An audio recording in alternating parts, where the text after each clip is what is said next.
오늘은 계시록 시리즈 5번째 시간으로 세 번째 송영 첫 번째 시간 함께 나누도록 하겠습니다.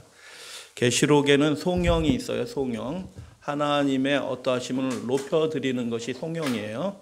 독솔로지라고 얘기하는 그 송영이 7가지가 있는데 이제 오늘은 세 번째 송영 살펴보게 되는데 노래가 그 송영이 그 노래가 같지가 않아요. 다 특별한 노래로 하나님을 어린 양을 또는 보좌에 앉으신 분을 어린 양의 구속하심을 어린 양의 성육신을 노래하는 장면들이 각각 다르게 나타나 있습니다. 그래서 오늘은 어린 양을 위한 새 노래. 누구를 위한 노래라고요? 내 노래가 아니고요. 하나님이 어린 양을 통해서 하신 그 일들을 어린 양을 높여드리는 그 새 노래가 세 번째 송영에 나와요. 그리고 어린 양에게 돌려드리는 것이 7가지가 있어요. 7가지 것들이 있는데 간단하게 살펴보는 시간 갖도록 하겠습니다. 여러분 그 계시록을 관심이 있어서 좀 이렇게 다른 책 이렇게 살펴보신 분들은 아실 거예요. 지금 여기 보여드리는 이 도표가 간단히 쉽게 나온 도표는 아니에요. 그런데 이 내용이 진짜 계시록의 전체 구조를 진짜 그대로 있는 그대로 나타내는 도표입니다. 그래서 이 내용을 잘 이해를 하시는 것이 7교회를 올바로 이해하는 거고요. 7인을 올바로 이해하는 방법이고요. 7나팔이 왜 그렇게 그런 일들이 벌어지는지 이해하는 방법이고 이 종말의 사건 7대접과 7환상의 사건들을 이해하는 그 가장 중요한 핵심이 이 송영, 하나님 그리고 어린 양이신 분을 높여드리는 그 노래에서 우리가 발견하게 되는 것입니다. 오늘은 그래서 세 번째 시간 함께 나누도록 하겠습니다. 왜 계시록을 송영 구조를 통해서 봐야 되는가? 그것은 크가지 2가지 이유로 말씀드릴 수 있는데 계시록 자체가 그렇게 기록이 되어 있는 거예요. 그러니까 내 방식대로 읽으시면 안 되는 거고요. 하나님이 기록하신 그 방법대로 성경을 읽어 버릇해야지 하나님의 뜻을 올바로 이해하게 되는 것입니다.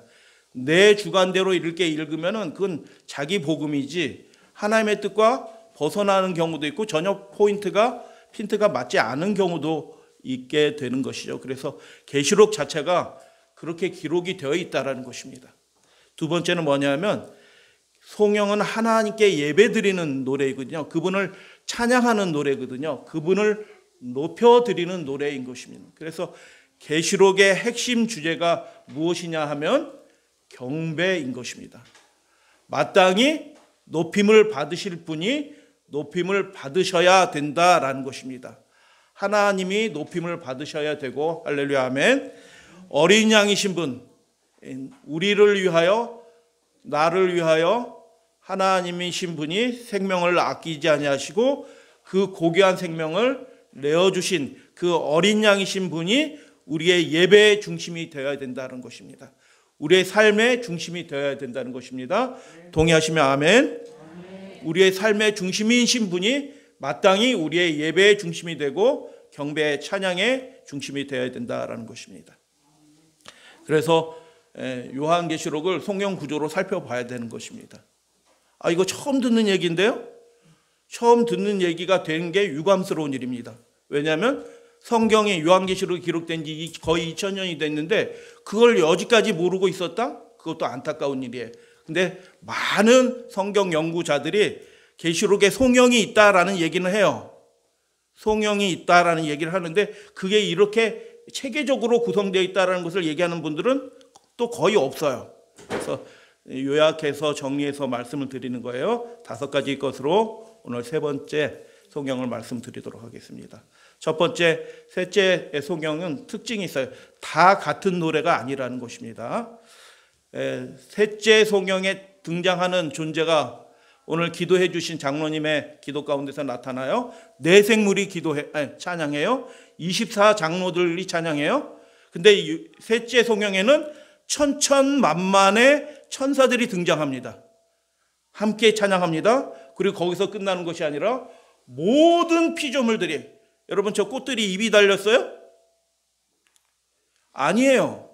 그런데 모든 피조물들이 다 마치 입이 달린 것처럼, 하나님을 개인적으로 아는 것처럼 이렇게 찬양하는 장면이 이렇게 나타나게 되는 것입니다. 하늘의 모습을 보여주셨어요? 여러분, 요한에게 보여주신 그 하늘의 모습은 우리가 참여해야 될 하늘의 예배의 모습이에요. 그러니까 여러분, 이 장면을 그렇구나 이렇게 들으시면 안 되고요. 우리의 삶에 저 보여주신 일들이 어떻게 관계되어 있는가를 명확하게 그 영적인 진리를 깨달아 알으셔야 되는 겁니다. 그것을 깨달아 아는 사람이 하늘 예배의 자로서 준비가 되는 거예요. 그래서 첫 번째, 제일 중심에 있는 어떤 분이, 중심에 있는 어떤 것들이 보이는데, 중심이 거대한 하나님의 보좌를 받들고 있는 대가 보이고, 그 중심에 앉으신 분, 보좌에 앉으셨다는 얘기는 통치하신다는 뜻이에요. 보좌에 앉으신 분이 보여요. 하나님이 보이시는 것입니다. 그리고 그 주변을 둘러싸서 다 같이 막 섞여 있는 게 아니에요. 섞여 있는 것이 아니고 네 생물들이 그 주위를 둘러싸고 있고요. 보좌를 둘러싸 있고, 그 다음에 24장로들이 그 주변에 둘러싸 있게 되는 것입니다. 잠깐요.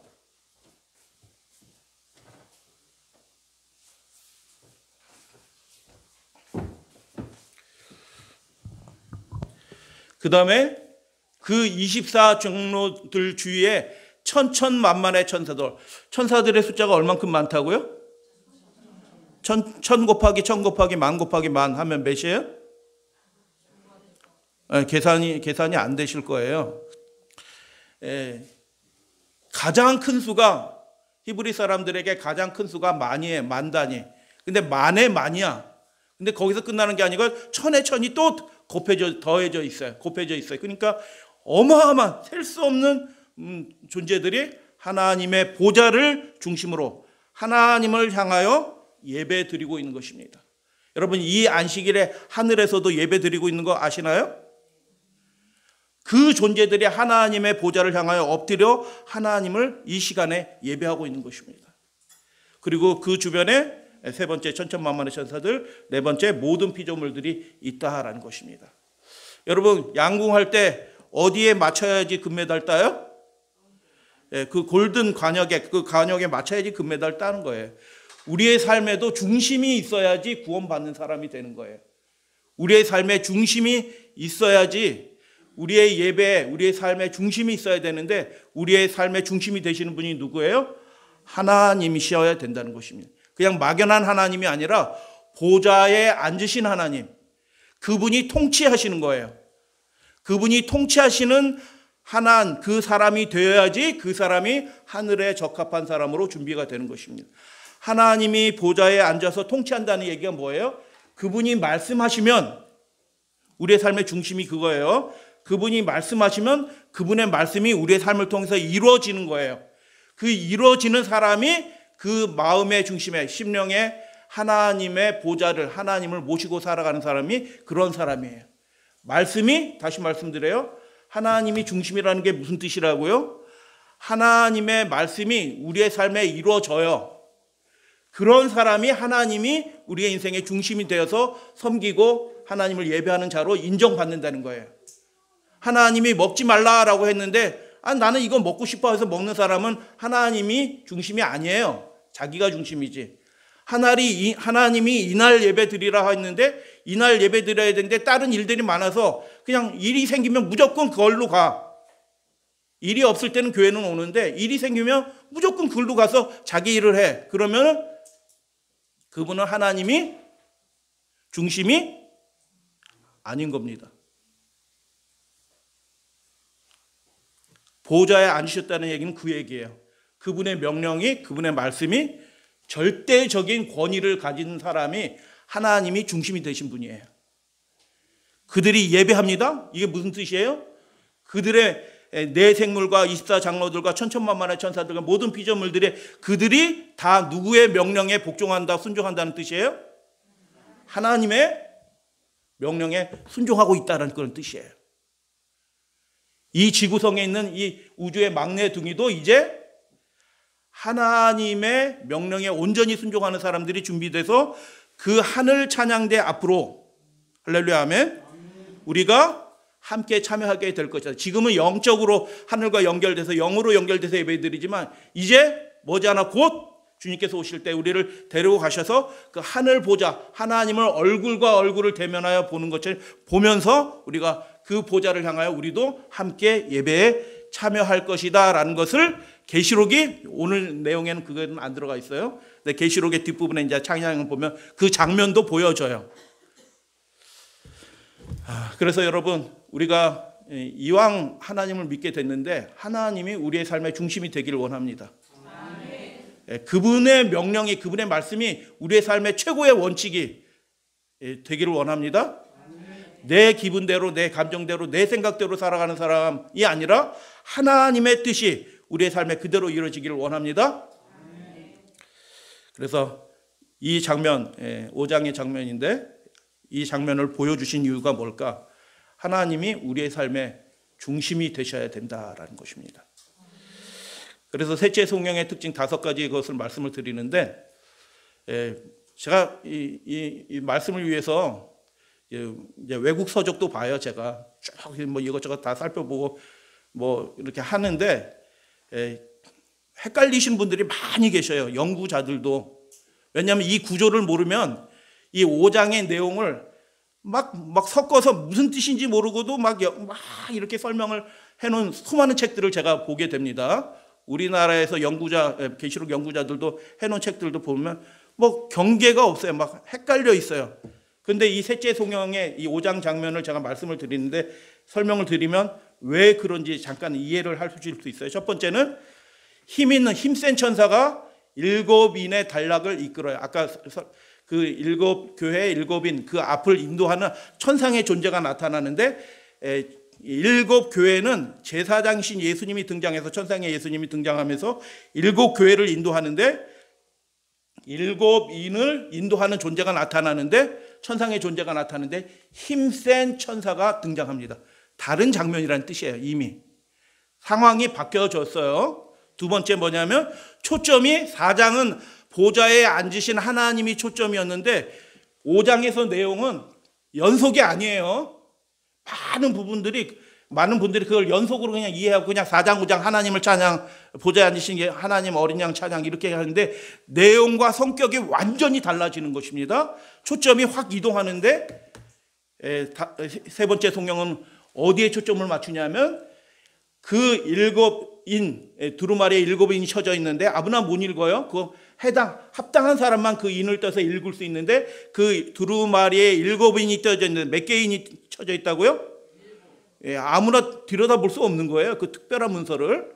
그래서 7인을 떼시기에 합당한 그 어린 양의 어떠하심을 찬양합니다. 그 내용이 확 달라요. 4장의 찬양과 5장의 찬양의 내용이 확 다릅니다. 근데 그걸 대부분의 사람들이 다 뭉개입니다. 5장은 그래서 4장과 다른 상황이다라는 것입니다. 어린 양이신 분이 즉위하시는 겁니다. 통치하시는 거예요.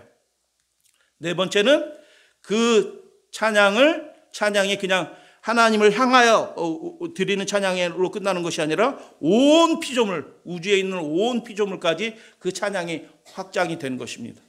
우주적 찬양이 나타나요.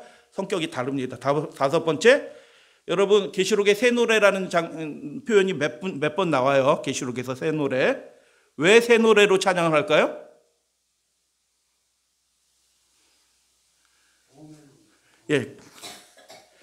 왜 새 노래로 찬양하냐면, 경험의 노래라는 게 맞는 말씀인데, 경험의 노래라는 말은 핀트가 우리에게 가 있어요. 틀렸습니다. 지금까지 그렇게 배우셨는데 그 내용이 틀려요. 이 새 노래는 뭐냐면 하나님이신 분이 우리 인생을 위하여 새 일을 행하셨다라는 것을 노래하는 겁니다. 그래서 새 노래인 것입니다. 우리의 노래가 아니라니까요. 그분이 죄인들을 위하여 누구도 생각할 수 없는 그 놀라운 일들을, 새 일을 행하셨다라는 것입니다. 그것이 뭐예요? 어린 양이 하나님이신 분이 인간이 되셔서 우리를 위하여 죽으신 것입니다. 누가 나를 위해서 죽을고? 아무도 나를 위해서 죽어줄 사람이 없어요. 혹시 죽어줄 사람이 있어도 그 피는 더러운 피야. 그런데 죄 없으신 분이 이 죄인들을 위하여, 하나님이신 분이 이 버려진 인생을 다시 구속하기 위하여 그분이 희생을 하셨다. 하나님이 새 일을 행하신 것입니다. 깜짝 놀랄 일을 행하신 것입니다. 그 일에 목격자 되고 증인된 존재들이 그 일을 보면서 가만히 있을 수 있어요? 그분 앞에 엎드려 찬양하고 경배하는 것입니다. 그분이 내 삶의 중심입니다라고 노래하기 시작하는 것입니다. 여러분, 새 노래 자꾸 이렇게 지금까지 배우신 것들을 공식처럼 이렇게 이해하셔가지고 뭐는 뭐다 이렇게 얘기하시면 많은 부분 틀려요. 여러분, 계시록을 다시 이해를 하셔야 돼요. 그래서 5가지 특징을 말씀을 드렸어요. 요셉이도 기록을 좀 해라. 그래가지고 다른 친구들한테 설명을 해줘야지. 잘 기록해서 설명해줘. 학교에서 아는 사람은 너밖에 없고 우리 처음 듣는 거예요. 그러니까 이거 아는 분들이 없어요. 근데 계시록은 이걸 얘기하고 있는 거예요. 제 얘기가 아니고 이 성경 말씀 자체가 그걸 얘기하는 거예요. 저는 그냥 발견했을 뿐이에요. 어린 양이 그러면 어디에 있어요? 보좌를 보여주셨거든요. 겹겹이 둘러싼 계층이 있어요. 하이라키가 있는 거예요. 위계가 있는 것입니다. 내생물 24장로 천천만만의 천사 둘러선 수많은 피조물들이 있는데, 그러면 어린 양은 어디 있냐 이거예요. 어린 양이 있는 모습을 어디에 위치해 있는지 그 모습을 보여주시는데, 5장 6절에 또 내가 보니 보좌와 내 생물과 장로들 어디에? 사이에서.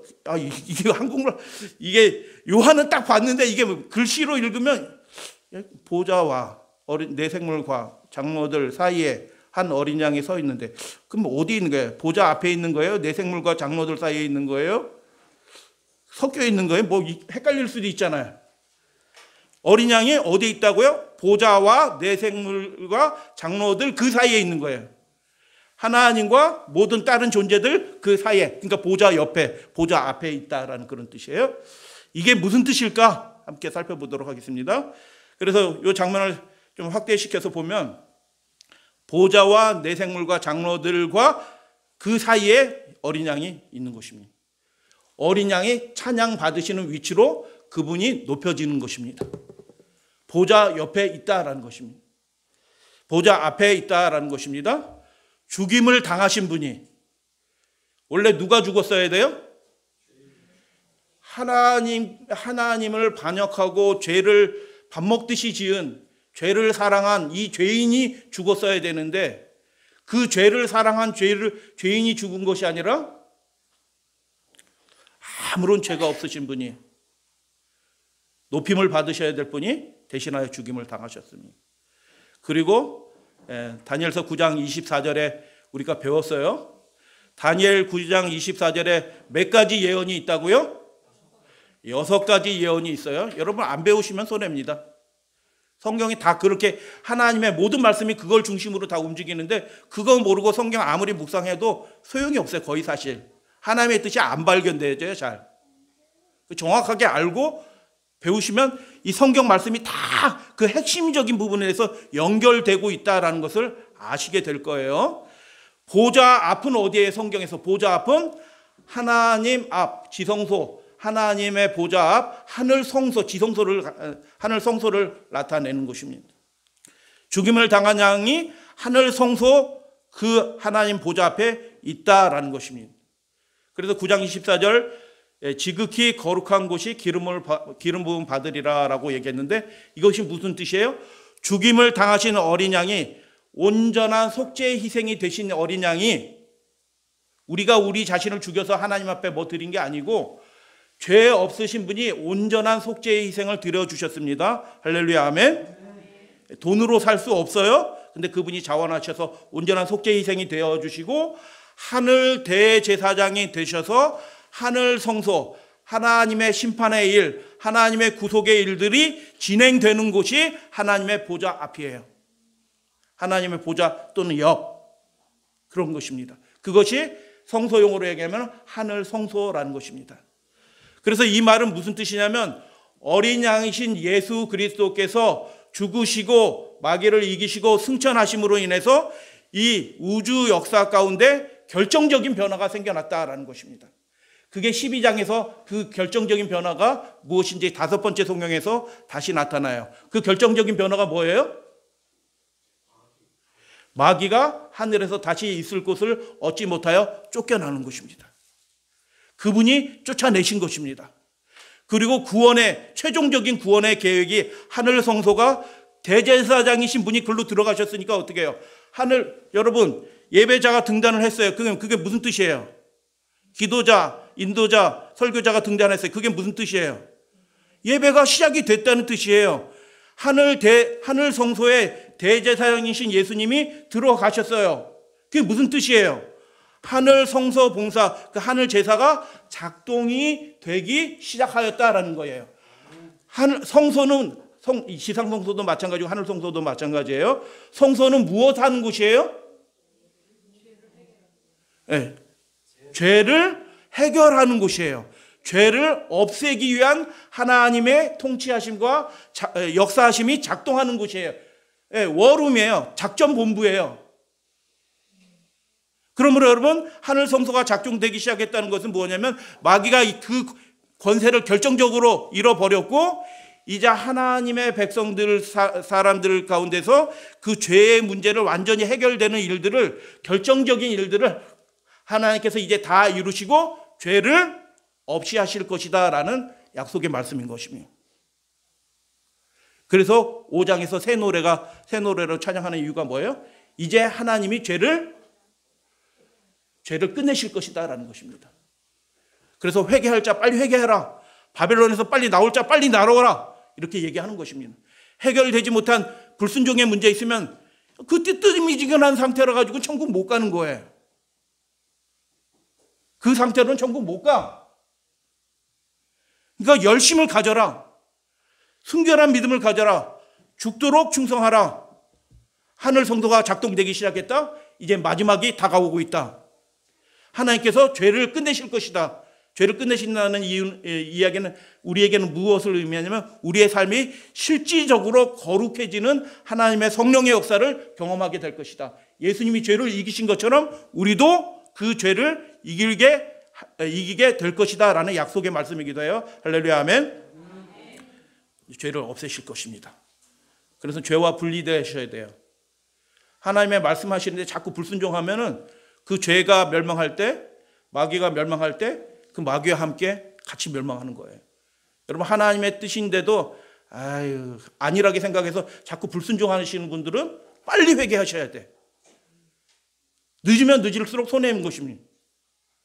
빨리 할수록 복인 것입니다. 그래서 죄를 없앤 일을 시작하셨고 그것이 믿는 사람들에게는 하나님을 중심으로 사는 사람들에게는 구원이 될 것이지만 하나님이 중심이지 않는 사람에게는 그것이 심판이 될 거예요. 왜 일곱인과 관련돼서 보였는지 살펴보겠습니다.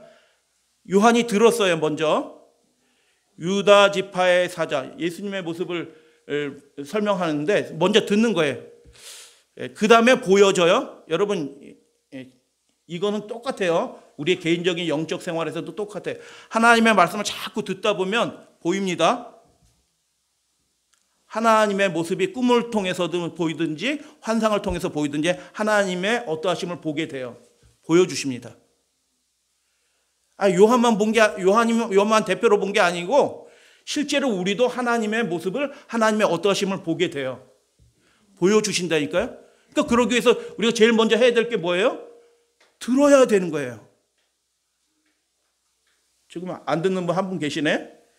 고개를 45도로 옆으로 제끼시고 안 듣는 분 한 분 계시는데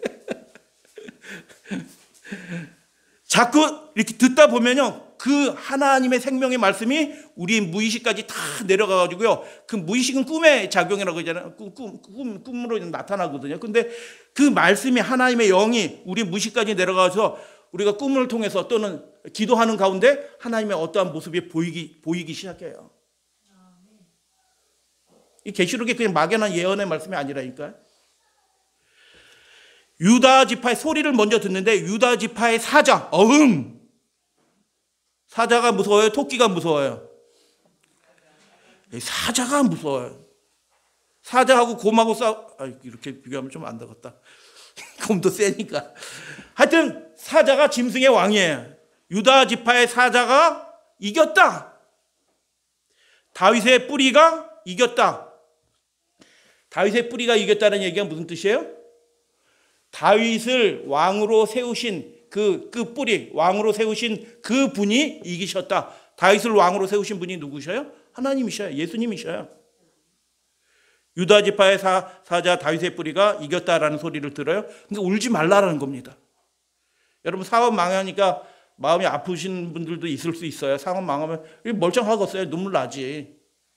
실컷 고생하던 애를 많이 썼는데 그게 한순간에 무너져. 울지. 왜 안 울고 있어? 근데 지금 요한은 뭐 때문에 울어요? 하나님의 백성들이 고난 가운데 떨어지고 구원의 길이 막혀 있는 것처럼 보이는 그 장면 가운데, 환상 가운데 들어가니까 요한이 막 우는 거예요. 통곡하는 겁니다. 근데 야, 울지 마. 유다 지파의 사자 다윗의 뿌리 예수 그리스도께서 이기셨어. 그분이 우리의 왕이셔. 하고 소리를 들었어요. 그러니까 이기셨다고요? 왕이 있다고요? 우리 하나님의 백성을 인도하실 왕이 계시다고요? 하고 뭐가 보여요? 사자를 봤어요? 양을 봤어요? 소리는 사자 뿌리 얘기를 들었는데 본 거는 뭘 보였어요? 어린 양을 보는 것입니다. 그분이 어린 양으로 오셔서 이기신 것입니다. 그분이 우리를 위하여 죽으셨어요. 미친 듯이 죽자 살자 달려들면은 아무리 힘없는 사람도 무서워요. 저는 미쳤다. 야, 무서운데 하나님이신 분이 우리를 위해서 죽으셨어요. 그 피로 우리를 사셨어요. 우리가 얼마짜리 인생이에요? 1,000만 원짜리 인생이에요? 10억짜리 인생이에요? 우리의 인생의 값은 값으로 치를 수 없는 것입니다. 그러니까 세상 사소한 거 얻으려고 우리의 생명을 바꾸지 말라는 거예요. 그렇게 하시게 되길 바랍니다. 우리는 값으로 치를 수 없는 값을 치르고 우리를 샀으니까 세상 성공하기 위해서 우리의 믿음을 팔아넘기지 말라라는 거예요. 그분이 죽음을 당하셨어요. 우리가 죽지 않게 되었어요. 할렐루야 아멘. 죽임을 당하신 어린 양을 하나님이 딱 보여주시면 이분이 너희의 지도자다. 여러분 죽임을 당해서 그 피값으로 우리를 샀는데 우리가 그렇게 소중한데 우리를 아끼시겠어요? 안 아끼시겠어요?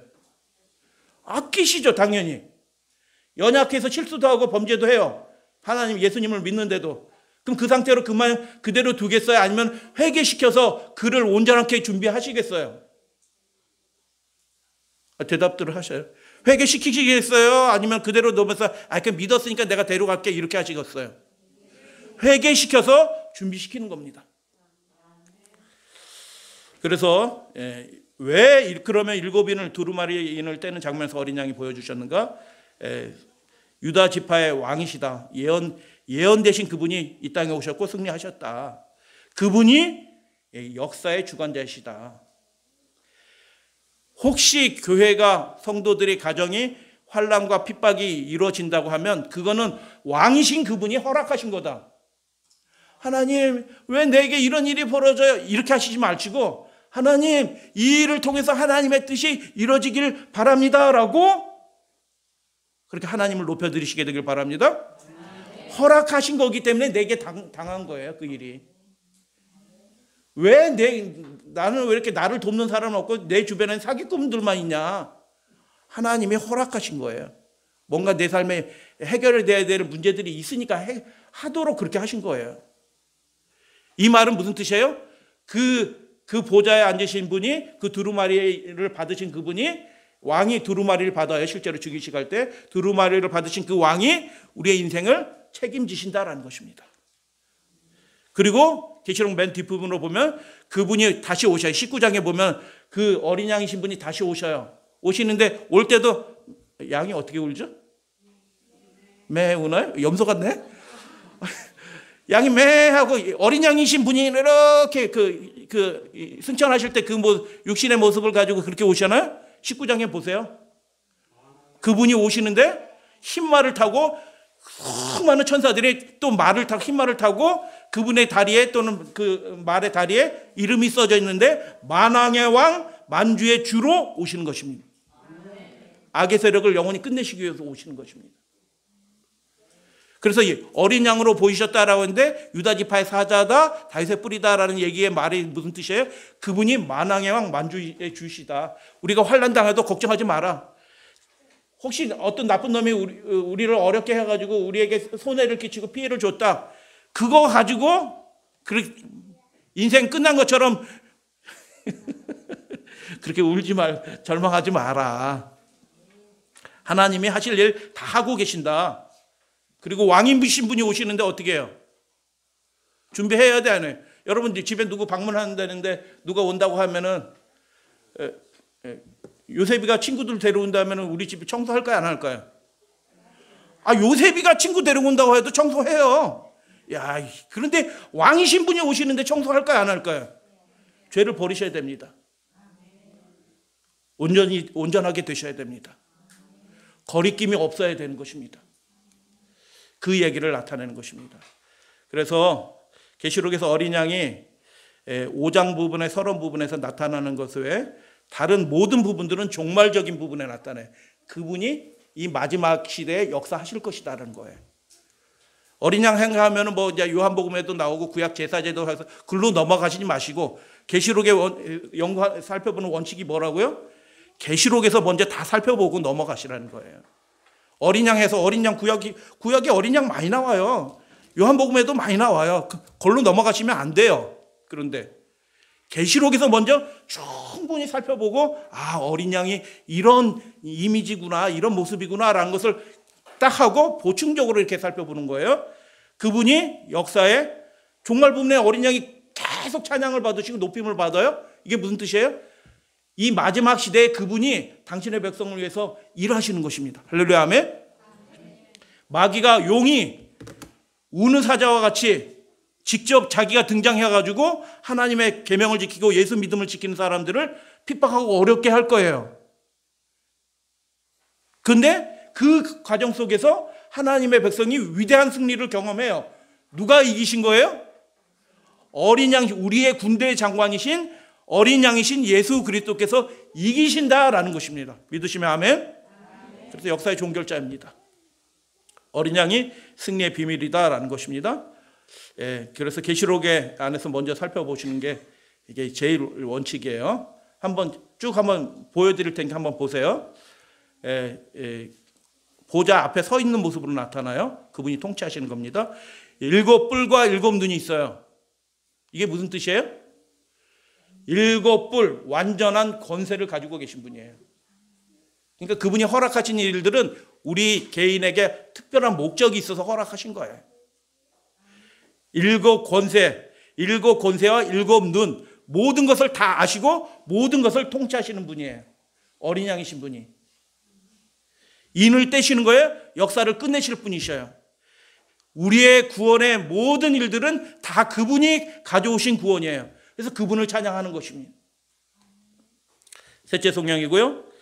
그런데 종말 부분에 그 6번째 인을 떼시고 7번째 인을 떼시게 바로 그 장면에서 보여주는데 그 어린 양의 진노에서 우리를 뭐 하라고요? 가리우라 하라고 얘기해요. 하나님이 악의 세력에 대하여 그 죄악의 세력에 대해서 하나님이 진노로 나타나시는 것입니다. 제르미야 장면에서. 대적자들에게 그렇게 나타나셔요. 끝내시는 것입니다. 흰옷 입은 자들의 찬양을 받으셔요. 그들이 큰 환난을 통과해서 나왔어요. 그들이 이긴 것입니다. 생명수 샘으로 우리를 인도해 주실 거예요. 눈물을 씻겨 주실 거예요. 다시 병들지 않을 것이에요. 목자만 강조가 되어 있는데 목자가 강조가 되어야 되는 거죠. 우리를 그리로 인도하실 분은 누구예요? 목자이신 어린 양밖에 없는 것입니다. 사람을 의지하시면 안 돼요. 그 목사님이 아무리 훌륭한 분이라도 우리의 생존을, 우리의 믿음을 그분께 의탁하시면 안 되고 여러분이 직접 예수님과 소통하셔야 돼요. 이긴 자들은 어떻게 이겼느냐? 그분의 피와 그분의 말씀 때문에 이겼다라고 얘기해요. 정결한. 그래서 그 피값을 함부로 대하는 게 아니고 소중하게 간직하는 사람들이에요. 그분의 말씀이 절대적이에요. 내 기분에 따라 그분의 말씀을 취소할 수 없어요. 열심으로 사는 것입니다.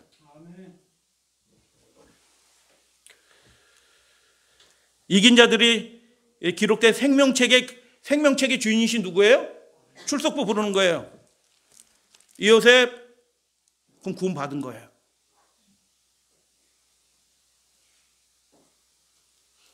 김호수 부르면 구원 받은 거예요. 그분이 대권을 가지신 것입니다. 생명책의 주인, 우리의 이름을, 그분의 생명책의 이름을 그런데 뭘로 기록한다고요? 잉크로? 볼펜으로? 그분의 보혈의 피를 가지고 그 이름을 기록을 한다는 거예요. 내 거다라는 거, 내 것이다라는 것입니다. 마귀와 싸우는 장면에서 군대 장관으로 14만 4천의 우두머리로 나타나십니다. 어린 양이. 어린 양이 어디로 인도하시는지 따라간다는 것입니다. 네 번째 성령, 다섯 번째 성령 그렇게 나타나고 짐승에게 경배하고 표를 받는 자들을 불심판하는데 그들이 심판을 받는데 계속 태워져가지고 연기가 올라가는데 그 장면에서 뭐라고 얘기하냐면 어린 양과 천사들 앞에서 세세토록 그 고난의 연기가 올라가리로다 이렇게 돼 있거든요. 이게 무슨 뜻이에요? 그분이 심판하신다는 것입니다. 그래서 내 뜻대로 신앙하는 게 아니고 그분이 말씀하신 대로 신앙해야 되는 거예요. 그분의 모본이 우리의 신앙의 모델이에요. 할렐루야 아멘.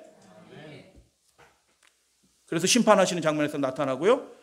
15장에서 이기고 여섯 번째 성경인데 이기고 벗어난 자들이 마귀의 권세를 이기고 벗어난 거예요. 국가가 예배 드리지 못하게 해요 자꾸. 근데 그들은 예배를 드려요. 목숨 걸고 예배 드려요. 그래서 짐승의 표와 그 이름의 수와 그 표를 받지 않는 자들이 이기고 벗어났다 이렇게 얘기합니다. 그래서 하나님의 백성은 어떤 사람들이냐면 목숨 걸고 예배 드리는 사람들이에요. 계시록의 핵심 주제가 예배예요. 경배예요. 하나님의 계명을 지키는 거예요. 그래서 하늘 백성들의 특징이 있네요. 목숨 걸고 하는 겁니다. 형편되면 교회 가지요. 아직 환영합니다. 형편되면 교회 가죠. 이것도 환영해. 근데 시작은 그렇게 시작할지라도 우리의 나중은 어떻게 돼야 돼요? 목숨 걸고 예배 드린 자가 돼야 되는 것입니다. 요셉의 친구들도 그렇게 예배 드린 자가 돼야 되는 겁니다. 미리 결심하면 하나님의 축복이 미리 와. 훨씬 좋은 거야. 미리 결심할수록 좋은 거야. 미리 깨달을수록 좋은 거야. 이기고 벗어나도록 하신 분이 완왕, 그리고 말씀드린 만주의 주 만왕의 왕으로 오신다. 혼인잔치의 주인이신 분이에요. 여러분 혼인잔치의 주인이신 분이 그분이고 우리는 혼인 신부가 아니에요. 계시록에서 우리가 신부가 아니에요. 영적으로는 이렇게 연결될 수 있지만 계시록 말씀을 정확하게 보면 우린 신부는 아니고 그곳에 혼인잔치에 참여하는 손님이에요. 손님. 예수님이 그 얘기도 하셨어요. 혼인집 손님들과 함께 신랑의 혼인집에 있는데 그 친구들과 손님들과 함께 기뻐한다라고 했는데 우리는 혼인집 손님이야. 근데 혼인집 손님은 무슨 옷을 입어야 돼요? 여러분 예복을 입지 않는 것은요. 예복은 흰색이에요. 예복을 입지 않는 것은 그 주인에 대한 모독인 겁니다. 그래서 쫓아내는 거예요. 주인을 모독하는 자가 어떻게 잔치에 함께 참여해요? 너 나가라 이렇게 얘기하는 거예요. 준비 안 됐으니까. 그 왕의 잔치의 비유에 얘기하는 것입니다. 우리가 흰 옷을 입어야 된다는 얘기예요. 온전히 순종하는 믿음을 가져야 된다는 것입니다. 순종하지 않으려고 하는데 순종하도록 도와주시지는 않아요. 오늘 기도력의 말씀에도 나왔잖아요. 작년 기도로. 하고자 하는 사람에게 도와주시는 거예요. 천사들을 보내서. 흰 옷을 입으셔야 되는데 그 흰 옷을 입은 사람이 혼인 잔치, 하늘. 여러분 이 땅에서 잔치도 괜찮아요. 그죠? 이 땅의 잔치도 먹을 것도 많고 즐겁기도 하고 막 좋아요. 근데 만왕의 왕이신 분이 하늘 잔치로 준비하셨어요. 이야. 거기에 가시면 다 이루신 겁니다. 그래서 흰 옷을 입으라는 얘기예요. 새 예루살렘 성에 여러분 바벨론 성, 큰 성 바벨론 새 예루살렘 성 할 때 성경 예루살렘도 마찬가지고 그 성 할 때 우리말은 그게 안 되어 있지만 성경에서는 히브리어도 그러고 헬라어도 그러고 성이 있어요. 남성, 여성, 중성 이게 있어요. 성은 뭐예요? 여성이에요. 다 100%. 이게 상징적인 거라. 하나님의 어린 양이신 신랑 되신 어린 양이신 분이 취하실 그 아내로 취하시는 존재들이 어떻게 해요? 새 예루살렘 성이에요. 근데 바벨론 성은 어떤 성이에요? 예수님 하면서도 예수님의 말씀대로 안 살아. 자기 편한 대로 살아. 자기 배를 위해서 살아. 음녀인 것입니다. 그래서 등불이 되신 어린 양 이렇게 얘기하고, 그 어린 양의 보좌에서 생명강이 흘러온다. 새 이름을 그 당시에 그때는 우리가 예수님이라고 부르지 않아요. 예수님을 그리스도라고 부르지도 않아요. 새 이름으로 부르게 될 것이다. 왜냐하면 세 번째 창조가 시작이 되는 거거든요. 새로운 세계가 시작이 되는 거기 때문에 그때 그 이름이 새로 주어져요. 그 이름은 거기에 간 사람만 알아. 할렐루야, 아멘. 그분이 새 일을 시작할 때 새 이름이 또 불려져요. 그 이름은 성경에 기록되지는 않았어. 근데 구원받은 사람, 하나님의 백성으로 인정받은 그 사람들이 거기 갔을 때 그분의 이름을, 그때는 그분의 그 이름을 가지고 우리가 그 세 번째 이름을 가지고 그분을 찬양하게 될 거예요. 또 이 어린 양의 모습을 쭉 계시록에서 보여주는데 무엇을 생각하게 돼요? 우리가 하나님께 예배 드리는 것은 정말 존귀한 일이구나라는 것을 우리가 깨닫게 되는 것입니다. 그 영광스러운 대열에 우리가 참여하게 되는 초청의 표구나, 이 경배가. 하나님 앞에 예배 드리는 거니까, 여러분 교회 들어오실 때 주머니에 이것저것 빼놓고, 차 타고 오신 분들 주머니 차에다 다 내려놓으시고, 저도 그래요. 열쇠 가지고 차량 운행 제가 하기 때문에 차량 운행도 하고 이렇게 할 때 열쇠를 여기 주머니에 가지고 들고 예배 등단하지 않아요. 다 내려놓고 주머니 다 비우고 예배 드립니다. 성소가 있을 때 제사장들이 성소 안으로 들어가잖아요. 제사장들이 그냥 쑥 들어가는 게 아니고요. 제사장들이 그 봉사를 위해서는 그 성소 입구에서 물 뿌리고 들어가는 게 아니고 목욕하고 들어가요. 목욕하고. 그러니까 우리가 예배 드린다는 게 그냥 와서 그냥 앉아서 설교 듣는 게 예배가 아니에요. 하나님께 우리의 어떤 것을 드리고 바치는 거, 우리의 의지를 드리고 우리의 감사를 드리고, 이게 예배인 것입니다.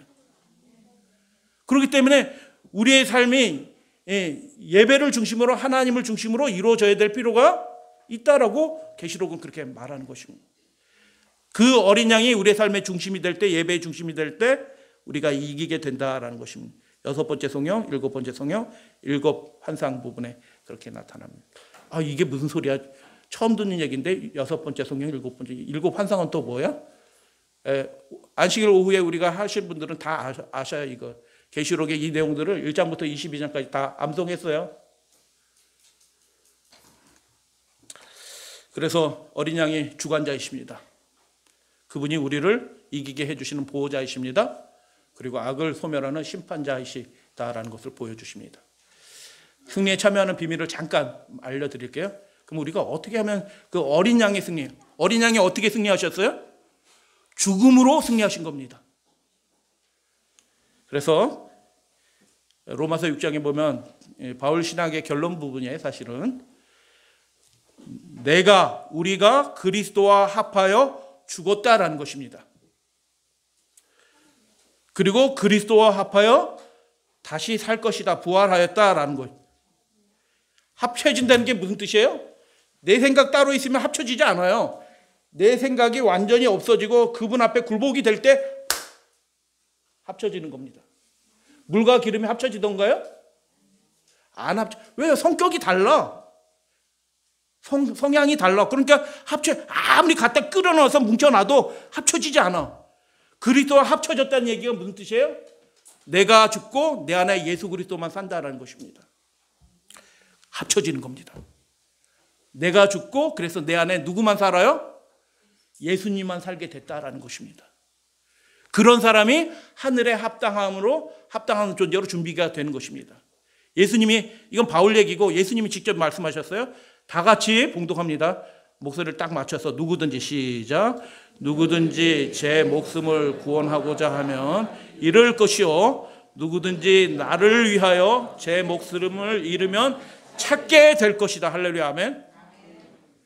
살려고 막 아둥바둥하면서 막 걱정되니까 안식일도 안 지키고 막 세상으로 나가고 그냥 자기 뜻대로 막 다 하는 사람은 결국 수고는 했지만 자기 생명을 잃어버릴 거다. 근데 어린 양이신 분이 주인이 되시면 나를 위하여 그렇게 죽을 각오로 그 하나님 안에 말씀대로 순종하면 그 사람은 내가 그 생명을 다시 찾게 해줄 거다. 할렐루야, 아멘. 예수님이 직접 그렇게 말씀하신 겁니다. 폴리캅, 영어로는 폴리캅 이렇게 되어 있는데 뭐 그 당시 이름을 보면 폴리카르포스입니다. 86세 사셨어요. 초기 기독교 신학자이자 요한의 제자, 침례 요한이 아니고 사도 요한의 제자입니다. 서문학 교회 목사입니다. 그 이름의 의미는 만의 열매입니다. 86세 살았는데 90세도 살고 100세도 사실 분이었어요. 근데 왜 86세 살다가 그때 딱 죽었을까요? AD 155년 2월 23일 무슨 날?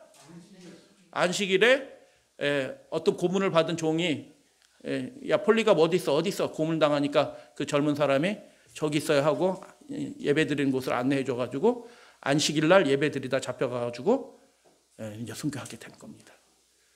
여러분 안식일 날 여러분 어디 있기를 원하셔요? 1번 롯데월드, 2번 게임장, 3번 독서실, 4번 교회. 근데 폴리갑은 어디 있어요? 1번 운동 경기장, 2번 들판, 3번 교회. 단순합니다. 구원받는 사람의 모습은 단순해요. 때를 기억하고요. 있을 곳에 있는 것입니다.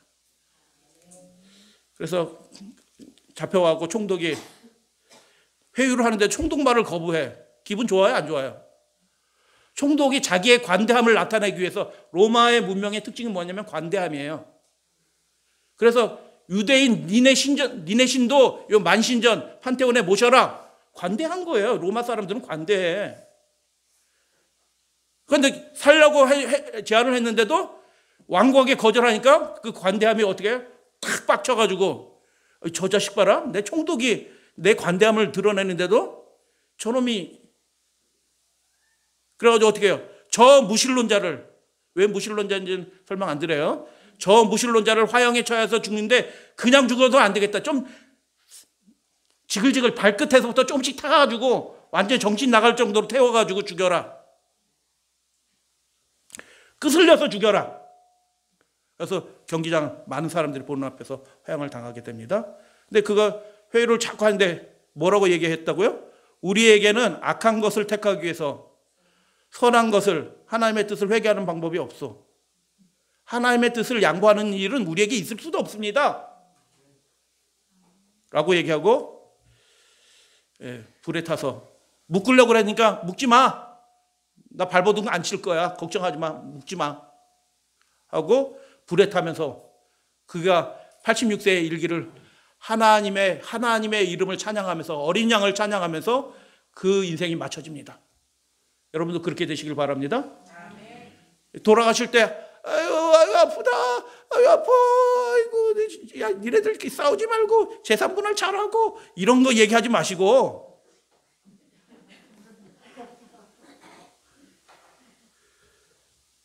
내 인생의 주인이신 하나님을 찬양합니다. 나를 구원하시는 어린 양을 찬양합니다. 내 생명을 받으시옵소서. 이 마지막 숨으로 그렇게 하고 잠드셔요. 마지막 말을 잠깐 읽어드릴게요.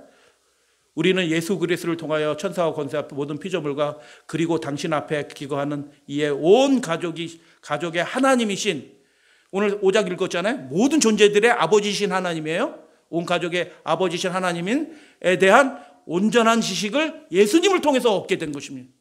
하나님은 거룩하신 분이에요. 죄를 용납하지 않으시는 분이에요. 그게 예수님의 십자가를 통해서 보여진 것입니다. 죄를 가지고 천국에 못 들어가요. 해결하셔야 됩니다. 불순종을 가지고 천국에 못 가요. 해결하셔야 되는 것입니다. 예배 대충 드리고는 천국 예배에 참여하지 못해요. 예배의 부흥을 가져오시게 되길 바랍니다. 그래서 하나님이신 당신에 대한 온전한 지식을 얻었습니다. 나는 당신이 오늘날 이 시간에 성령의 불멸으로 영과 육이 다 함께 영원한 생명으로 여러분 죽으면 영은 천국 가요? 그런 거 안 가르쳤어요. 그런 거 초기 교회는요. 지금 교회들은 순전히 다 가짜라니까요. 마귀 가르침을 가르치기 때니까요. 영과 육이 한꺼번에 부활하는 거지 영이 천국 갔다가 몸뚱이 찾으러 다시 오는 게 아니라니까요. 영원한 생명으로 부활하기 위하여 순교자의 반열과, 지금 순교하고 있는 거잖아요, 그리스도의 고난의 잔에 참여할 수 있도록 뭐 해주신 거라고요? 통치자신 분이 허락해 주신 거예요. 이유가 있어요. 다 깨달을 수는 없어요. 그러나 허락하신 그 고난의 잔을 받으신 것입니다. 이 폴리감 목사님이 허락해 주신 것을 섭섭하게 생각합니다. 왜 나한테 이거 어려운 걸, 내가 평생 주님을 위해서 열심히 일했는데 왜 내 인생의 끝을 이렇게 힘들게 마치게 하십니까? 하나님 섭섭합니다 라고 하지 않고 뭐라고 얘기해요? 감사합니다. 예수님이 당한 그 고난의 잔을 저도 마시게 해주셔서 너무너무 감사합니다. 하늘 대제사장 예수 그리스도 당신의 독생자를 통하여 감사와 제 통해서 하나님 받으세요 이렇게 얘기하는 거예요. 예수님이 생각한 겁니다. 감사와 영광을 올려드립니다. 7가지 것 잠깐 이제 살펴보고 이제 말씀 마칩니다. 5장 부분에 천사들이 돌리는 거하고 모든 피조물들이 돌리는 거하고 달라요. 여러분 이거 이렇게 정리하는 것도 시간 많이 걸립니다. 전체 계시록 한 말씀 한번 하려면 계시록 한 3번 4번 읽어요. 최소한 처음부터 끝까지 다시 쫙 살펴보고. 천사들이 돌리는 게 다른 거고요, 피조물들이 돌리는 게 달라. 그러니까 여러분 우린 피조물인데 우리는 인격을 가진 존재예요. 그러니까 하나님께 돌리는 게 달라. 하나님이 능력 있으신 분인 건 우리는 알아. 하나님이 부여하시다는 분인 것, 우리에게 그 좋은 것들을 허락하신 그 부여하신 하나님이라는 것을 우리가 어린 양이신 그분이 부여하신 분이라는 걸 알아. 할렐루야 아멘. 마지막 시대에 가장 중요한 그 지혜, 이렇게 하면 안 되는구나 하는 걸 깨닫게 하는 그 지혜를 누가 주신 거예요? 어린 양이 중심이 되시니까 어린 양이신 그분이 우리에게 사는 길, 그 지혜를 주신 거예요. 그래서 알기 때문에 돌리는 거예요. 찬송과 존귀와 영광은 이 꽃들도 돌려. 여러분 꽃들이 어딜 쳐다봐요? 사모님이 꽃을 키우시는데 집안에 뭐 놓을 게 장식할 게 없으니까 풀들을 키우시는데 맨날 물 갖다 주고 뭐 해요. 그러니까 이 꽃이 맨날 물 갖다 주고 노래 불러주고 이쁘다 좋아라 해주는 사모님을 향해서 얼굴을 돌리던가요? 아니요. 사모님 신경도 안 써요. 그렇게 갖다 주는데도. 그 꽃이 누구를 향해요? 빛이신 하나님을 향해요. 할렐루야 아멘. 모든 피조물이 다 영광 돌리는데 우리는 그런 식의 영광을 돌린 게 아니고 우리에게 하나님이 허락하신 그 능력과 그 지혜와 부와 그 힘을 경험하면서 우리가 그 하나님께 영광을 올려드리는 것입니다. 존재마다 돌리는 게 달라요. 우리 어린이들은 돌릴 수 있는 게 1, 2, 3, 4, 4단계가 있다고 하면 우리 어린이들, 학생들은 1단계에서 멈출 수도 있어요. 그러나 그게 온전한 겁니다. 알고 있기 때문에. 근데 그 폴리각 같은 분들은 어떻게 해요? 이걸 다 얘기한 겁니다. 마지막 순간에 그 불타는 가운데서. 7장에도 그 얘기가 나오는데 마찬가지 똑같이 되어 있어요. 공통적으로 돌리는 게 있고 특별한 인격적인 존재들만 돌리는 것들이 있어요. 하나님을 아시게 되길 바랍니다. 어린 양이신 분과 개인적인 교제를 나누시게 되길 바랍니다. 그분의 음성을 자꾸 듣다 보면 우리가 어린 양이신 분을 보게 될 거예요. 환상 속에서 꿈속에서 그분의 음성을 듣고 그분의 모습을 보게 될 거예요. 그래서 다르다라는 것입니다. 요약하면 어린 양이신 그리스도께서 죽으신 것을 5장 셋째 성경에서 찬양합니다. 어린 양이 주인이십니다. 여러분도 그렇게 되시길 바랍니다. 보좌 앞에 있으신다라는 것입니다. 그분이 우리의 조력자 되신다는 겁니다. 우리를 이기게 도와주신다는 것입니다. 그분이 서 있어요. 우리를 지금도 돕고 계시는 것입니다. 7 눈 다 알고 계신다는 겁니다. 우리에게 허락하신 분도 그분이에요. 7 뿔을 가지신 분이에요. 허락하신 이유가 이루어져야 되는 것입니다. 그 고난을 통해서도 필요하면 고난을 허락하시는데 그게 이루어져야지 하늘에 합당한 사람이 되는 것입니다. 만왕의 왕 심판자로 오십니다. 준비되어야 되는데 그분이 우리를 준비시키고 계십니다. 그리고 그분의 그 부로 어린 양께 새 노래를 하는데 우리에게 주신 그것으로 받은 그것으로 하나님을 예배하는 것입니다. 소유로 우리의 소유로 우리의 입술, 여러분 입술을 가져왔는데 이 입술을 주셨잖아요. 우리에게 벙어리가 아니고 말하게 되셨잖아요. 그 소리로 찬양하게 되면 힘있게 좀 찬양하세요. 마스크가 가려서 좀 답답하시더라도 입을 쫙쫙 벌리고 배에다 힘을 탁 주고 주신 그것으로 하나님을 예배하는 자 되어주시고, 그래서 영원한 하늘 찬양대에 참여하시는 우리 믿음의 가족들 되시기를 주님의 이름으로 축복하면서 말씀을 마치도록 합니다.